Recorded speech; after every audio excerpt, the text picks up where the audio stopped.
Well, joining me now in studio to talk more about Rwanda's blood drone delivery service and Africa's medical advancements is global business producer Maria Galang. So, Maria, you paid a visit to Zipline's operation in Rwanda and witnessed firsthand how the blood delivery actually works on location. So, tell us about your experiences and some of the highlights. Well, it was definitely a very interesting experience, very exciting, because it was really a first in Africa, first for Africa. Access to medical products on the continent is a real challenge in a lot of African countries. Now, Rwanda is not a very big country. It's only about 25,000 square kilometers, so it's even smaller than Belgium, which is already quite a small country. But the problem is that there's a reason why Rwanda is known as the land of 1,000 hills. It's got a lot of very hilly terrain. So taking these blood products and delivering them to other parts of the country can take up to 4 hours. It's really, the road infrastructure is lacking in a lot of parts of the country.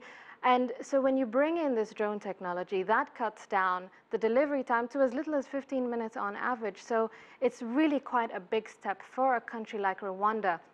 And one thing that I noticed, Rachelle, while I was there is Zipline is really keen on ensuring that this delivery service is driven by Rwandans. So not just the adoption of the technology, but also in improving it. They're now looking at other things that they can deliver through this drone delivery service.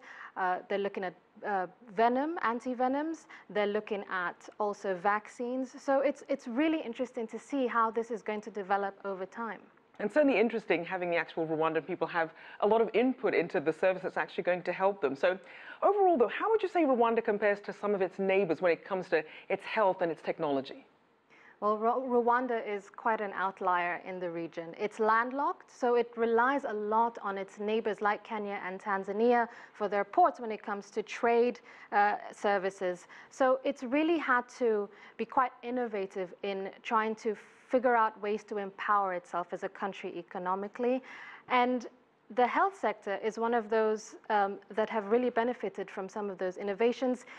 Here is what one of the health officials in the country had to say about this. Well, Rwanda wants to leverage science, technology to improve our economic situations.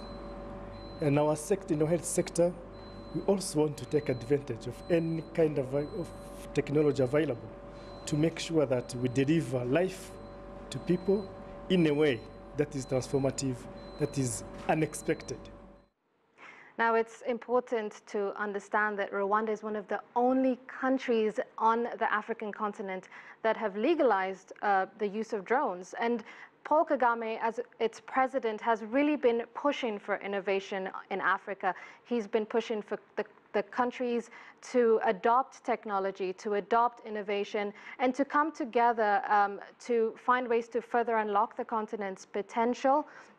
And he's actually even been termed Africa's digital president. He's coined that nickname because of this. So his tenure at the African Union as the chairman, it's going to be very interesting to see how he's going to help African countries achieve this.